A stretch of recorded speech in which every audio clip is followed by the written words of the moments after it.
secured na yung paglalagay natin ng ating flashing.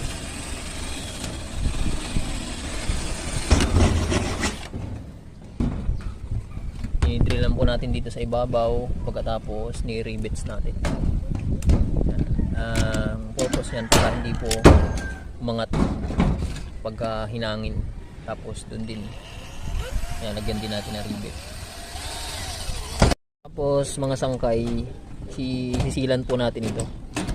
Ito, tapos ito. Para secured po na hindi papasok yung tubig doon.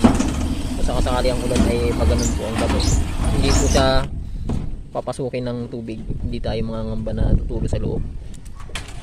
Ayan, kahit may rivets yan dyan, may butas, sisilan pa rin po natin yan para secured po.